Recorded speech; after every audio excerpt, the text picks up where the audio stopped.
Greetings to all of you to the Festival of Torino Spirituality. Grazie a voi, and it's a great honor for me to be here. I found it a wonderful idea to have such a festival in such a crazy time, where not only our daily habits are interrupted, but in a way we are getting tired after the long pandemic of desire itself. The COVID fatigue extends now, I noticed, even into theory. At the beginning of 2021, I simply got tired of writing new comments on the pandemic. The same situation was dragging on and on, and one gets tired of making the same point again and again. The paradox is here that although obeying repetitive and stable customs is supposed to make life tiresome, what we are now tired of is precisely the absence of such stable customs. We are tired of living in a permanent state of exception, awaiting new regulations from the state that tell us how to interact. We are unable to relax in our daily life. Among many others, Rainer Paris published in late 2020 a short essay, Die Zerstörung des Alltags, describing the destruction of everyday life. The pandemic poses a threat to routines which hold a society together. What does this mean? One of the best Goldwinisms, eccentric statements attributed to the legendary Hollywood producer Sam Goldwyn, tells how, after he, Goldwyn, was informed that critics complain how there are too many old cliches in his films, he, Goldwyn, wrote a memo to his scenario department saying, we need more new cliches.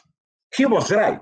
This is our very difficult task today, to create new cliches for our ordinary lives. There are, of course, great cultural differences in how this fatigue operates.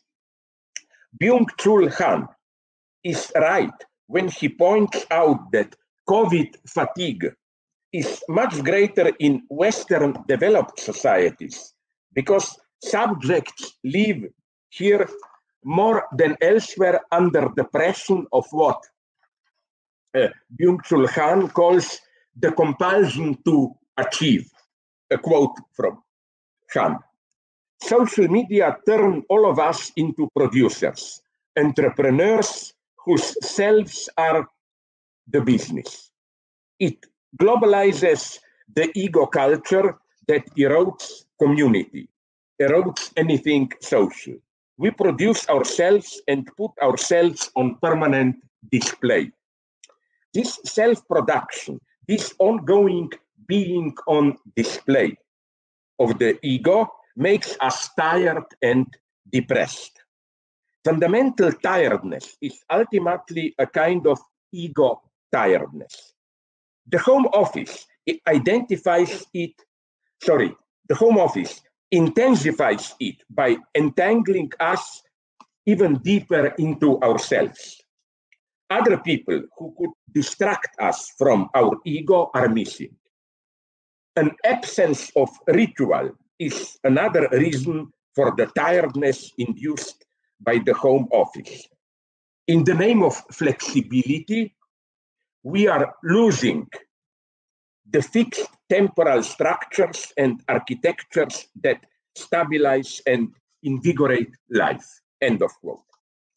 Now, one would have thought that if depressive tiredness is caused by the way we are all the time self-exposing in late capitalism, then the pandemic lockdown should make things easier, since we are much more time socially isolated, we experience less pressure to perform for others. Unfortunately, the effect is almost the opposite one. Our business and social contacts are to a large extent transferred onto the Zoom, as we are doing it now, Zoom and other social media, where we play the game of self-exposing even more intensely, attentive of how we will appear there, while the space for socializing, where we can relax and escape the pressure to exhibit, is largely eliminated. The paradox is thus that with the pandemic, the continuous being on display is even strengthened by lockdown and homework. One tries to shine with energy on Zoom, but one sits tired and alone at home. My friend Mladen Dolar designated our situation with the term borrowed from Walter Benjamin, dialectic im Stillstand. Dialectic at standstill, but also in suspense, awaiting anxiously that things will begin to move, that the new will explode. However, the feeling of standstill, the numbness, growing unresponsiveness, which lead more and more people to ignore news and to stop even caring about the future, is very deceptive. It masks the fact that we are within an unprecedented social change. Since the rise of the pandemic, the global capitalist order has changed immensely. The big break that we are anxiously awaiting is already happening. How does this strange mixture of fatigue and uncontrollable change affect our capacity to desire? Well, let's begin with some basics. We ultimately experience enjoyment, jouissance, as mediated by some figure of the big other. It is the other's enjoyment, inaccessible to us, like women's enjoyment for men, another ethnic group's enjoyment for our group, and so on. Or it is our rightful enjoyment, stolen from us by an other or threatened by an other. This dimension of the theft of enjoyment played, for example, a crucial role when, we all know the scene when Donald Trump's supporters stormed the Capitol on January 6, 2021. What happened was not an attempt of a coup d'etat, but a carnival. The idea that carnivals can serve as the model for progressive protest movements, the idea that such protests are carnivalesque, not only in their form and atmosphere, theatrical performances, humorous chants, and so on, but also in their non-centralized organization, this idea, I think, is deeply problematic. Let's take a brief look into history.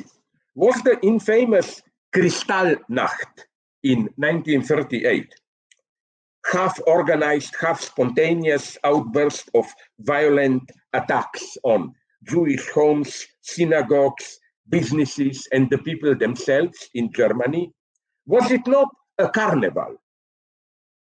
Furthermore, is carnival not also the name for the obscene underside of power, from gang rapes to mass lynchings? Let us not forget that Mikhail Bakhtin developed the notion of carnival in his book on Rabelais, which is written in 1930s, as a direct reaction to the carnival of the Stalinist purges. Traditionally, in resisting those in power, one of the strategies of the lower classes has always been to use terrifying display of brutality to disturb the middle class sense of decency. But again, with the events on Capitol, Carnival lost its innocence. Most of the Capitol protesters, we know now, flew from their affluent suburbs to Washington, ready to die for the cause of their white privilege. This is true, but many of them were also part of a lower middle class which sees their privileges threatened by the imagined coalition of big business, new digital media corporation, banks, state administration controlling our daily lives, imposing lockdowns, masks, and so on, natural catastrophes, pandemic, forest fires, and others, the poor, other races, LGBT, and so on, who are allegedly exhausting the state's financial resources, compelling the state to raise taxes.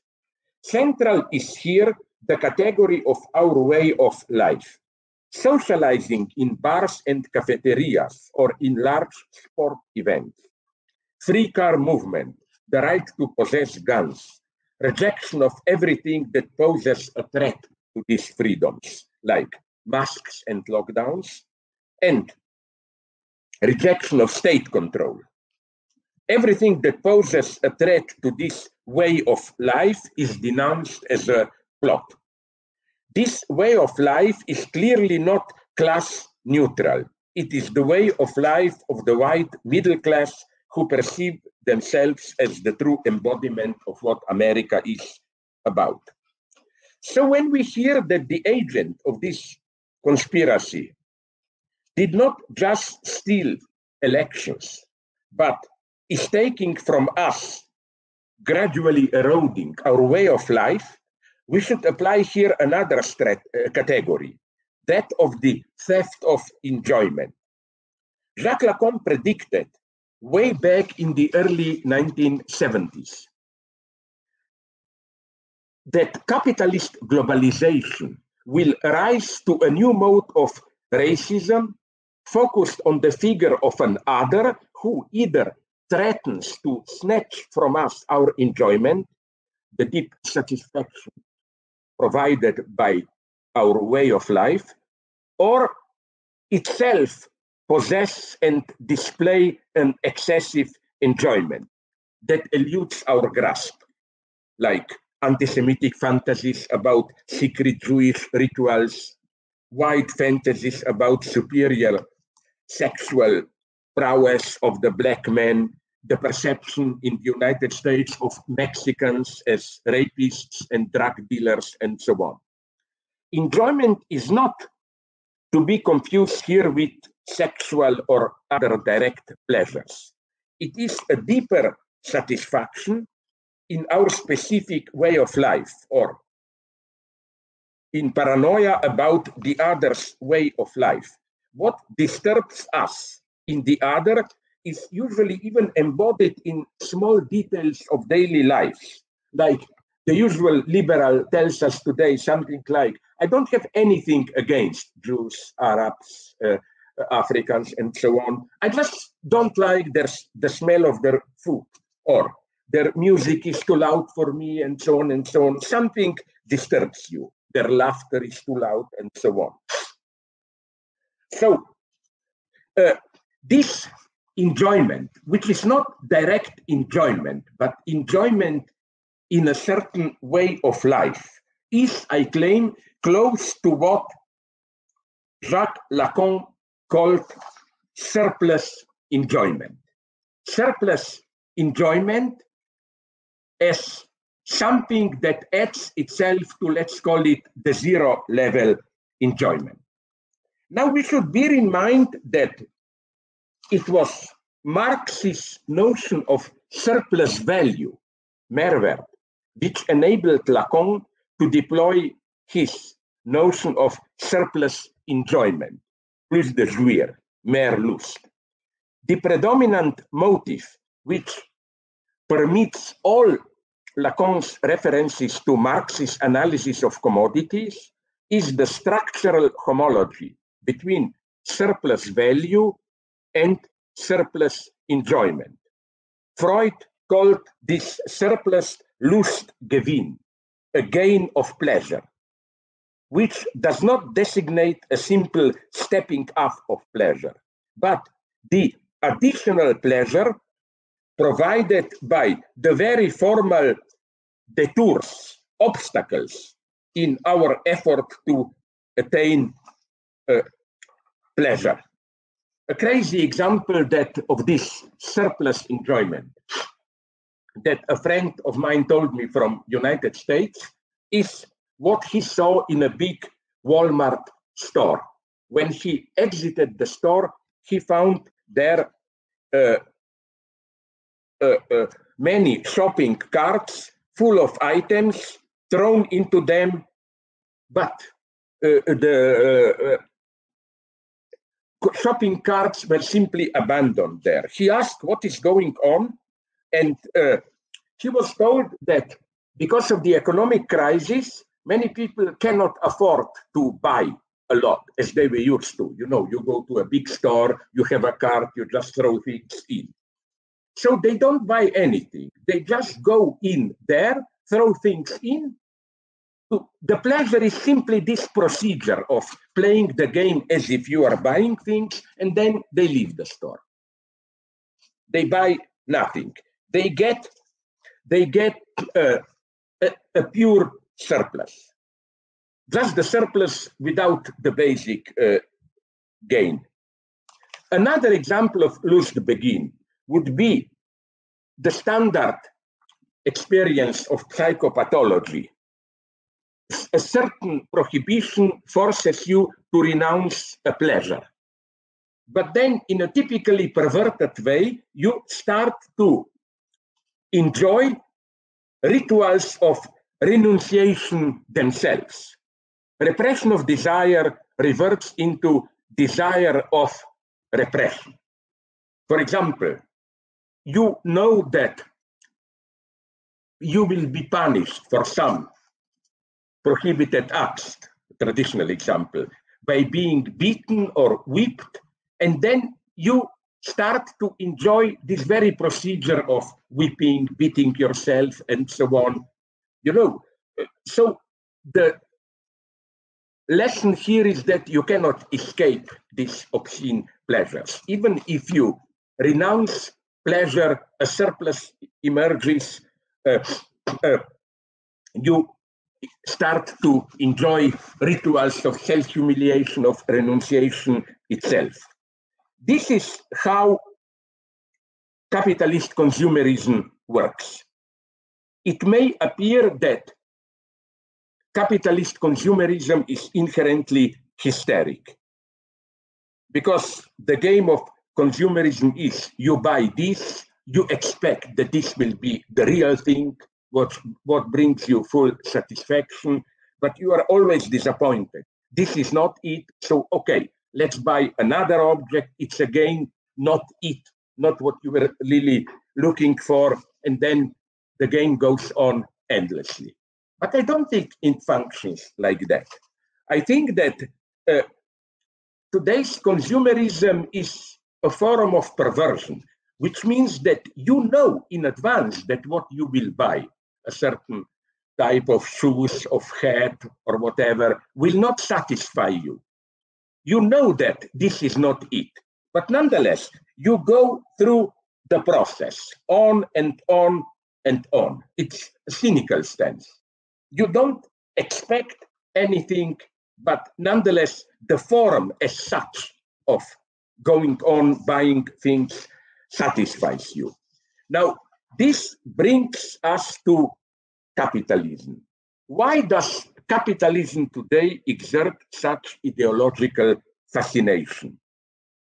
Why does it appear capitalism to many people as the social order that best fits human nature.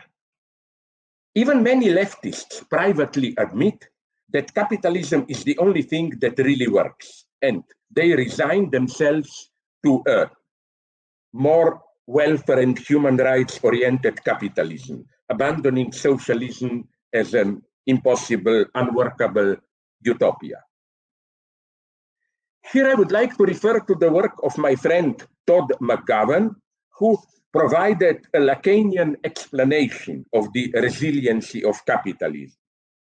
McGowan boldly admits that in some, of course, very qualified sense, capitalism effectively fits human nature, namely, in contrast to pre-modern social orders, which obfuscate the paradox of human desire, which presume that desire is structured in a straightforward teleological way.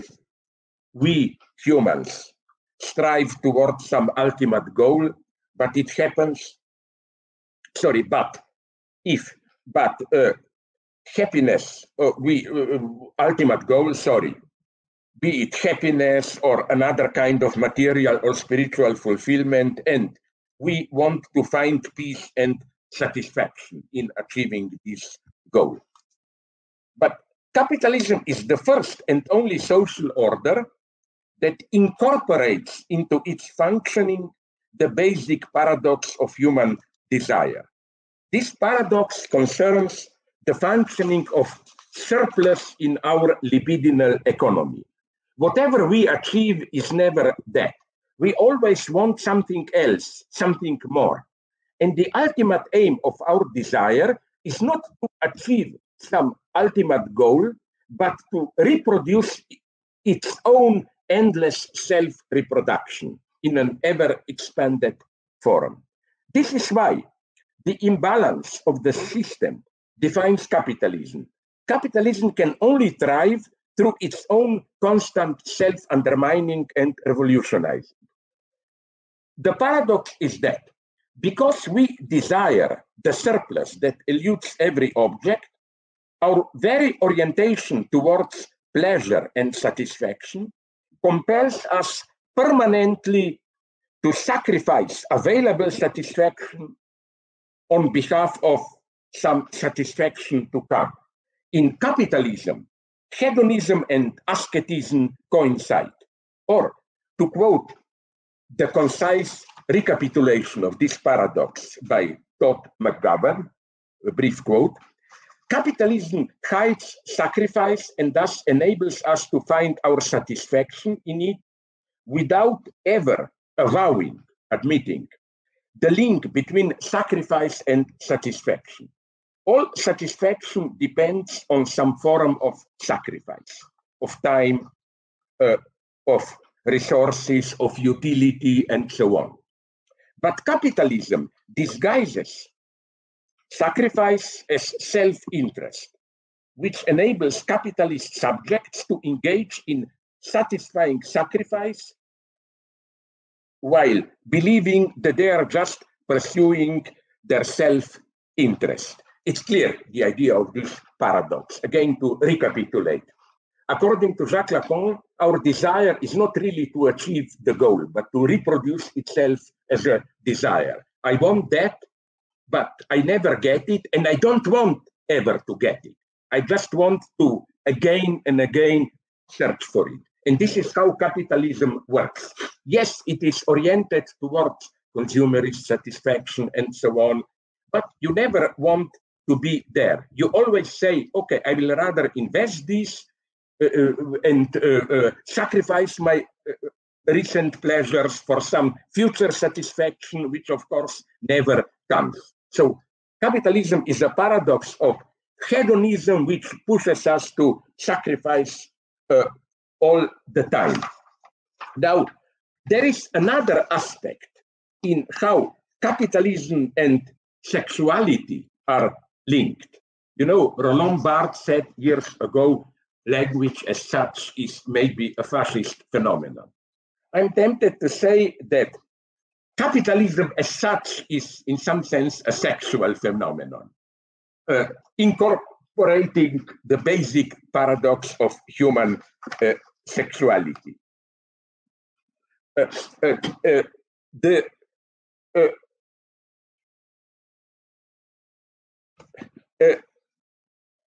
That is to say, capitalism and sexuality imply a homologous structure. We enjoy the fetishized image of a commodity, not the thing itself, that is this commodity.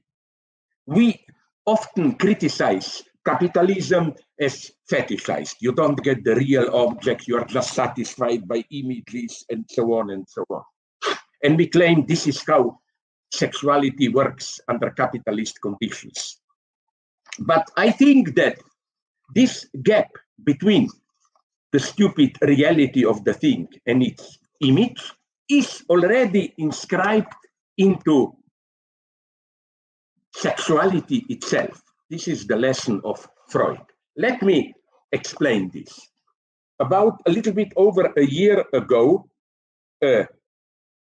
Eva Weissman wrote a comment for The Guardian magazine where she refers to a moment in The Butterfly Effect, John Ronson's podcast series about internet porn.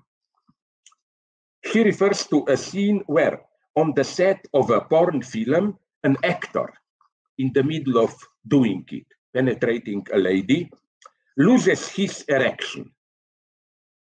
Now, to get the erection back, he turns away from the woman whom he was penetrating, who was lying naked beneath him. He grabs his phone and searches Pornhub, some hardcore pornography. And for Eva Weissman, this is almost apocalyptic.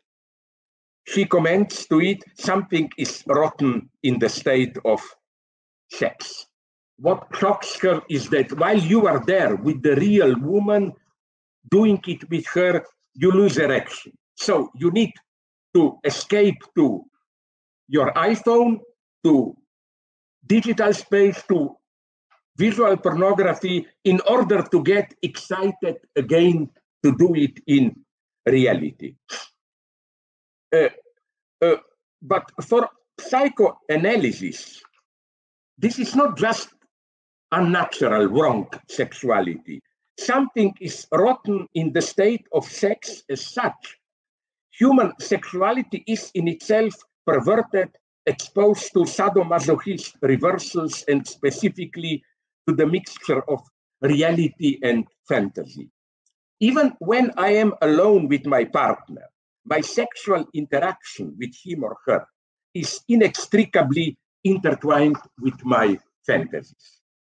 Every sexual interaction is potentially structured like masturbation with a real partner.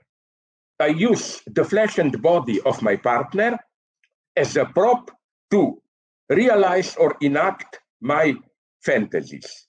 So we cannot reduce the gap between the bodily reality of me and my partner and the universe of fantasies to a distortion opened up by patriarchy or social domination and exploitation. The gap is here from the very beginning.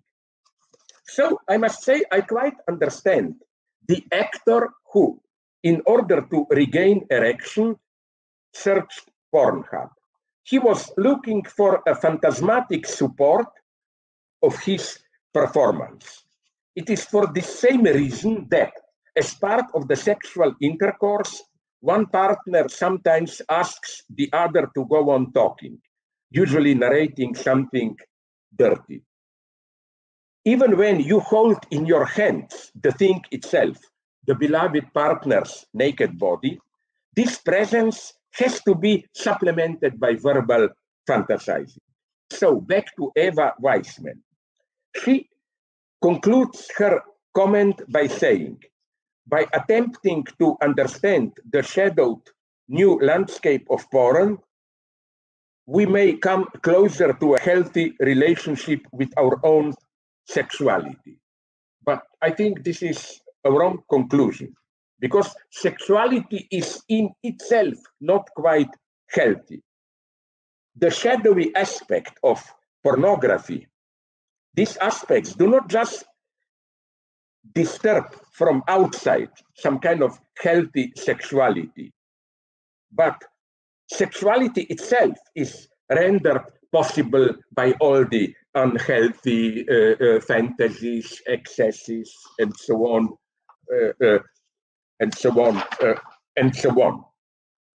So back to my main line: pleasure, sacrifice, capitalism. Capitalism obfuscates the paradox of desire by permanently dangling before us, before our producers and consumers' eyes, the promise of some future satisfaction. In short, instead of admitting that the promise of future satisfaction is just an illusory ploy to justify the present sacrifice and renunciation, capitalism turns things around and presents sacrifices and renunciations as means to achieve future satisfaction. Once this devilish logic of surplus is directly mobilized, there is no return to pre-capitalist balance. I don't think there is any chance that we say we get rid of all these digital supplements, we want directly the real thing. No, we cannot step out of it. All we can do is to fully accept, admit, sacrifice as such, to find directly pleasure in sacrifice without masking it as a promise of some future satisfaction. This is why I also claim global capitalism cannot really contain or integrate the COVID crisis. As we have seen, capitalism is in its core sacrificial. Instead of immediately consuming the profit, we should reinvest it. Full satisfaction is forever postponed. In the finale of Mozart's Don Giovanni triumphantly sings: già che spendo I miei denari, io mi voglio divertir. Since I spent my money freely, I want to be amused. It is difficult to imagine a more anti-capitalist motto. A capitalist doesn't spend his money to be amused, but to get more money. However, this sacrifice is not experienced as such. It is concealed. With the COVID epidemics, however, the sacrificial truth of capitalism comes out. How? We are openly solicited to sacrifice some of our lives, even now, to keep the economy going. I'm referring here to how some of Donald Trump's followers, in a reaction to pandemic, directly demanded that people over 60 should accept to die to keep the US capitalist way of life going. Of course, workers in dangerous professions were risking their lives for centuries. And of course, not to mention the horrors of colonization and so on and so on. But the risk is now directly spelled out, not only for the poor, and we simply are not able to assume this, to openly assume this paradox of sacrifice, this weird coincidence of hedonism. In capitalism, you take care about your self-interest, and radical asceticism, sacrificing yourself, your present happiness. Another aspect of the same paradox. Robert Fowler elaborated a wonderful notion of impersonal beliefs, beliefs which function as a social fact and which determine how we act,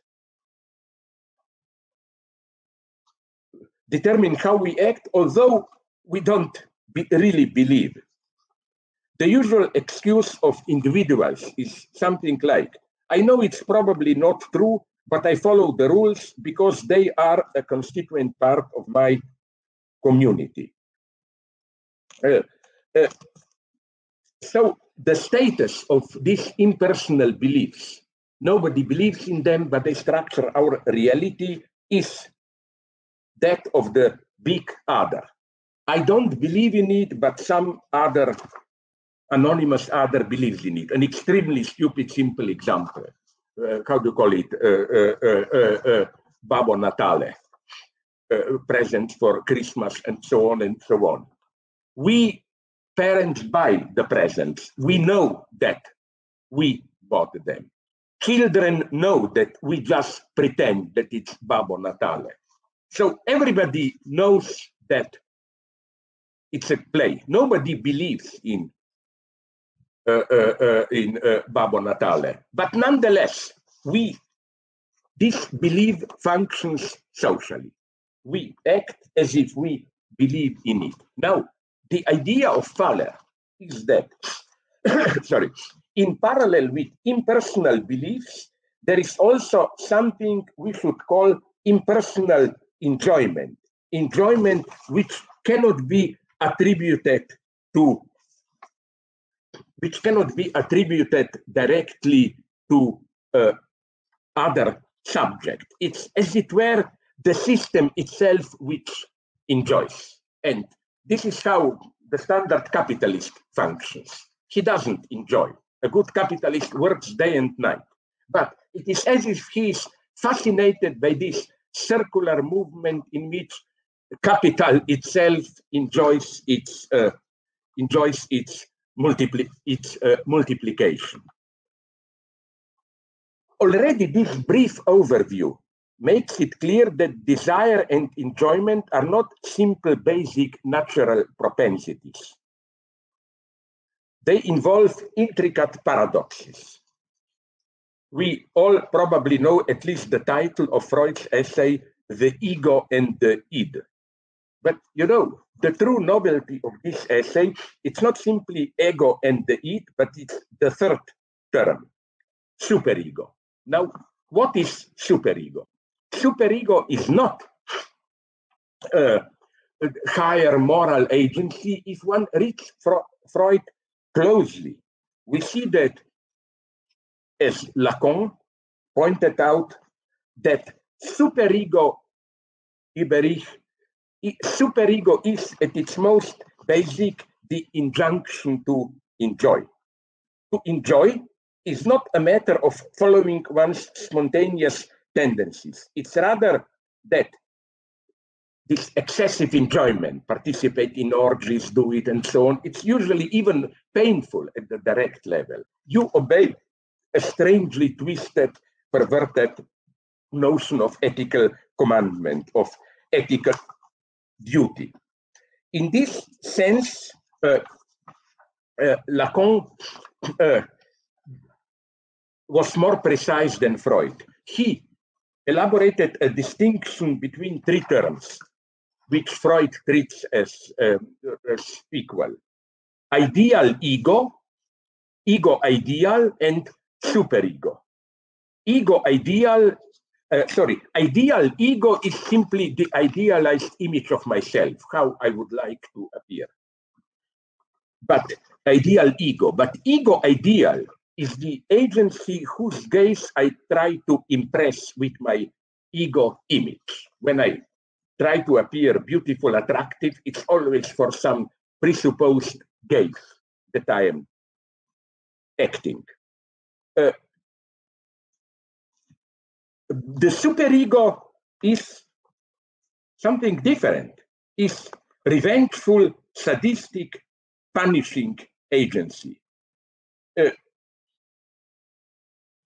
It's a cruel, insatiable agency which bombards me with impossible demands and mocks my failed attempts to meet these demands.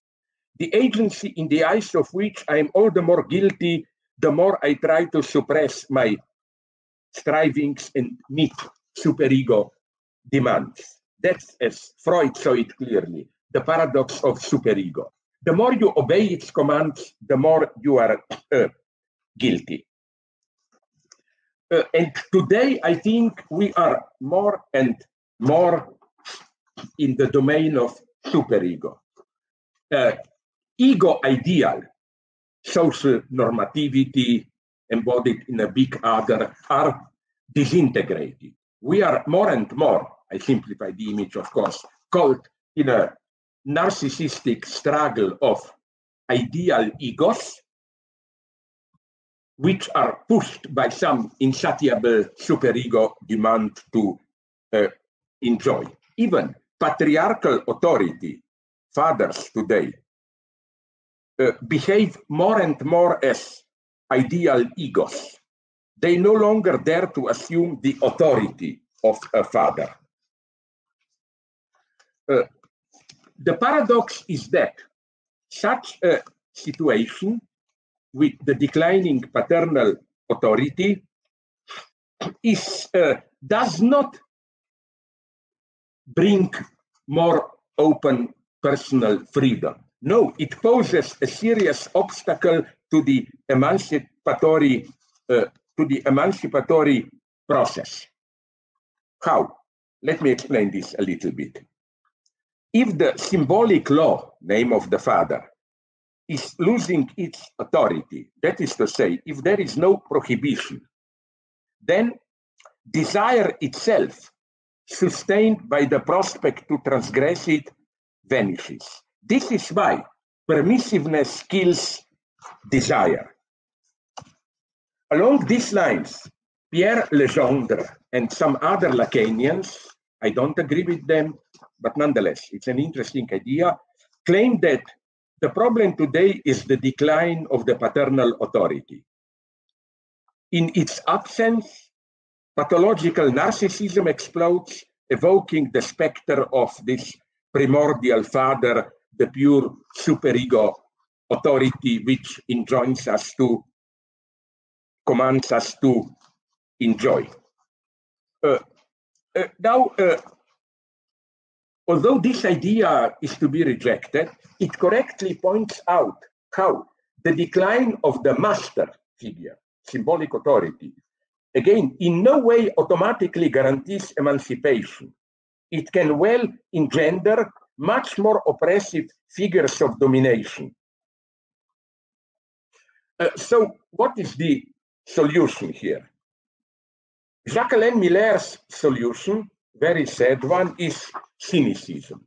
We know every symbolic authority is a fake. We know authority is in itself impotent, but if we openly admit this, our desire is sabotaged, is blocked. So we should, although we know that that there is no true, authentic, symbolic authority, that every authority is a semblance, a fake, we should act as if we believe in it.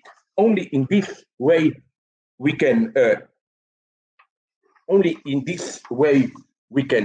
somehow retain, keep our desire alive. I think that this cynical solution is a little bit too simple. Why? First, let's look at it from the standpoint of the father. Every authority has to rely on what Jacques Lacan called symbolic castration. Not I. The bearer of authority itself is castrated. Let's say if I am a king, I have to accept that the ritual of investiture makes me a king. My authority is embodied in the insignia that I wear. So my authority is in some sense external to me. As Lacan put it, only a psychotic is a king who thinks that he is really a king in itself. That's why being a father is by definition a failure. No empirical father can live up to his symbolic function, to his title. I'm always a failure as a father. How should we come to terms with this paradox? Again, Miller's solution is cynical distance. I am aware that I'm always a failure as a symbolic authority, but I should act as if, with a cynical distance, as if I believe that I have the authority. There are three possibilities to deal with this failure of authority. One is to accept the impossibility of acting with authority, to say, okay, I renounce my authority, I don't care, I know I'm impotent, and so on and so on. The other possibility is to make oneself a neutral expert. Okay, I have no authority, but I simply report what I know, and the authority is in the expert knowledge. But we cannot so easily escape the figure of a master. So in these conditions of expert rule, like today, mostly authority, apropos COVID, is not that of a master. It's medicals, doctors who tell us science, tells us that this is what we have to do, and so on and so on. But this doesn't work. So the master figure returns not as a figure of dignity, but as a ridiculous, obscene master. Symbolic authority declines. The obscene master, almost I would say the real of a master, pure superego energy, pure superego entity returns. Wasn't Donald Trump this? An absolute obscene master, over-present. But we cannot, again, this is obviously an almost psychotic solution. We cannot deal with things in such a simple way. What's the problem? Hannah Arendt saw this problem very clearly. A quote from Hannah Arendt. Modern man could find no clearer expression for his dissatisfaction with the world, for his disgust with things as they are, than by his refusal to assume in respect to his children responsibility for all this. It is as though parents are daily saying, in this world, even we are not very securely at home. How to move about it, what to know, what skills to master are mysterious to us too. You must try to make out, we should say, our children, the best you can. In any case, you are not entitled to call us to account. We are innocent, we wash our hands of you. This solution, of course, as Hannah Arendt knows very well, is false. Like, we cannot say children expect from us authority. We cannot say to our children, listen, I have no authority, I am also lost in this world, so find your way. I don't want to assume authority. Nonetheless, the paradox is that, but not in Miller's cynical way, we should act as if we know, but not in a cynical way. Although we know very well that we don't have any justification to really act as if we know. We should sincerely be ready to risk our lives. This is the ethical act, to risk our lives, assuming an authority for which we don't have, well, real authority to assume it. And I would like to take here an example from one of the most beautiful that I know Italian films. Please look at it. Take a look. You can get it for free on the Pirate Base if you don't know it. Roberto Rossellini's from late 50s, early 60s, 1900, I think, General della Rovere. It's a movie about an ordinary small crook played by Vittorio De Sica, who is in 44, I think, in northern Italy, I think in Genoa, I'm not sure, arrested by Germans, and they tell him, you look like General della Rovere, a big hero of resistance to us, fascists. So we want to put you to prison because other prisoners will think that you are really della Rovere. So they will confide in you, they will tell you what, but the real General della Rovere is that. But as prisoners don't know this, that they will accept you as if, because you look like him, that you are della Rovere, and they will tell you all the secret details and so on and so on. So Vittorio De Sica character does this, assumes an authority which is definitely not his. It's a fake. But then, in a beautiful ethical gesture, not only he doesn't tell the Germans what he learned from other prisoners, but he identifies fully with his role of General della Rovere, and at the end, when Germans tell him, okay, enough of the game, you will die, we will shoot you. If you really want to act as General della Rovere, then we will sentence you to death, you will be shot. He graciously accepts this. He dies as General della Rovere. That's the paradox that we have to accept. Then, again, to conclude slowly, so this is one way how authority can function authentically, but in a not cynical way. That we fully assume with full responsibility, being ready to go to death, that we assume authority for which we are not authorized. Next paradox, which complicates things here. There are prohibitions. We are not only permitted to violate, but we are obliged to violate, so that the true transgression is to stick strictly to the rule of prohibition.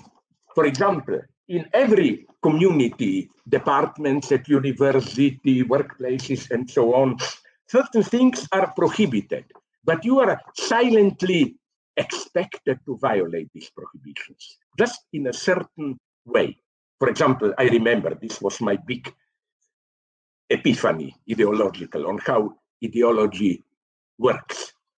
In the army, things were prohibited, but even officers directly solicited us to act in prohibited ways. There were dirty, sexualized rituals, and so on and so on. And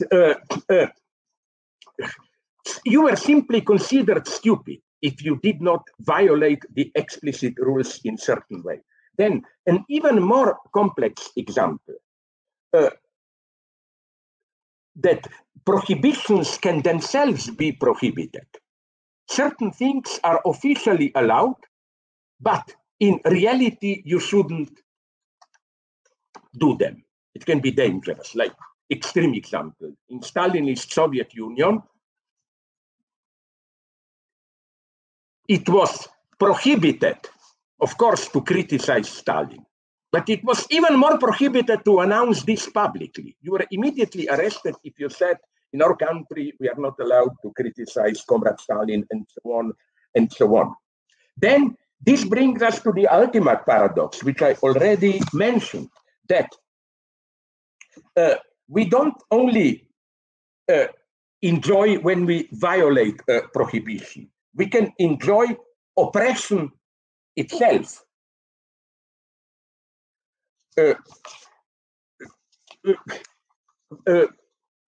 For example, Daryan leader showed how obeying the rules imposed by authorities in the pandemic, wash your hands and so on. It's not only that many of us find pleasure in violating these rules. There are also people, sorry to tell you, I am among them, who enjoy, I'm obsessional neurotic, who enjoy obeying these rules, like I excessively wash my hands. It's irrational from the standpoint of pandemic. No, I enjoy oppression itself.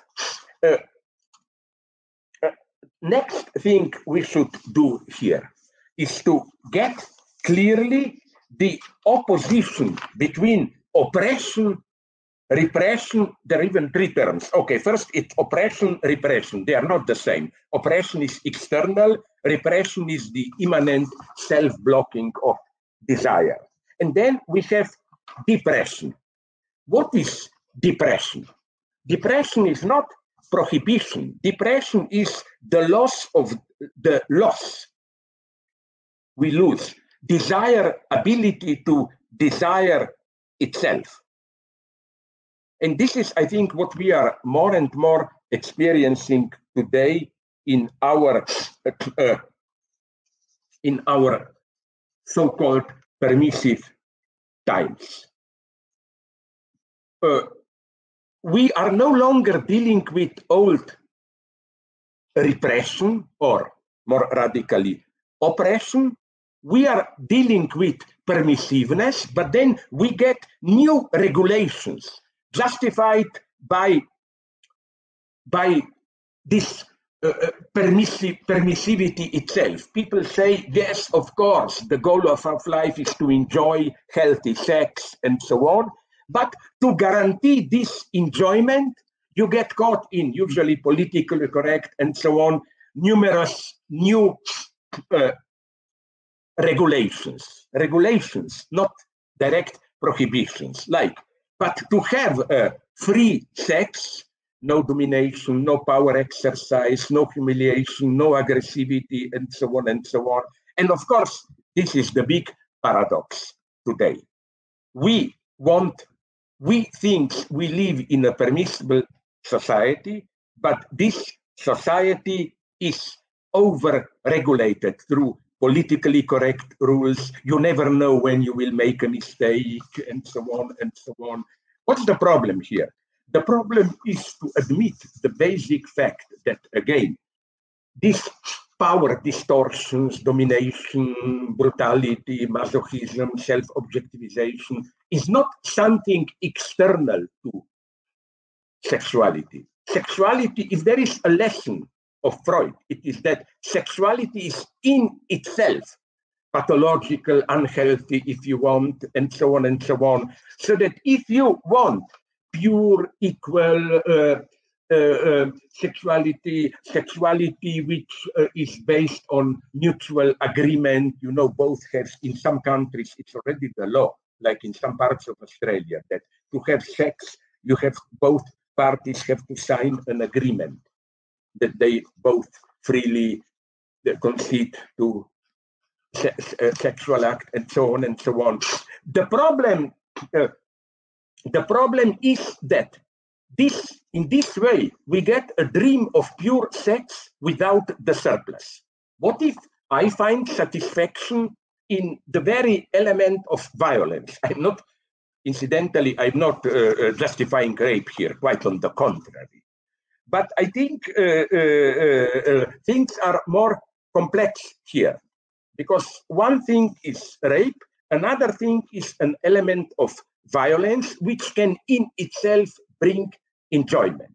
And the problem is that, as they say, the old classical proverb, when you are throwing out of a bathtub the dirty water, you should be aware not to throw out also the baby, which was taking a bath, washing in it. This, I claim, is impossible to do. That's why the ultimate lesson of capitalism, actual, especially today, in this new form of consumerism called political correctness, healthy sex, and so on, is just two conclusive statements. First, no, you cannot throw out the dirty water and keep the baby. The goal of psychoanalysis should be exactly the opposite one. You throw out the healthy baby, any dream of a just, democratic, equal sex, and so on, and you learn to enjoy only the dirty water.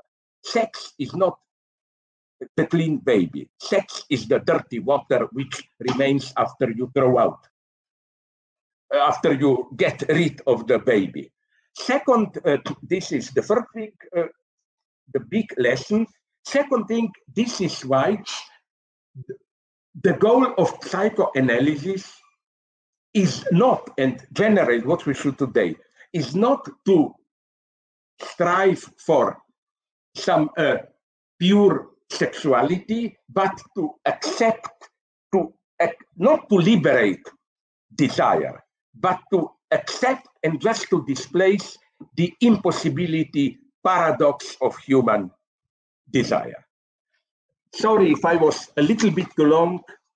It was a pleasure for me, although, like the guy who looked at the Pornhub, you were my Pornhub imagined. I imagined you and got lost in my own pleasure, but I hope it served well to you.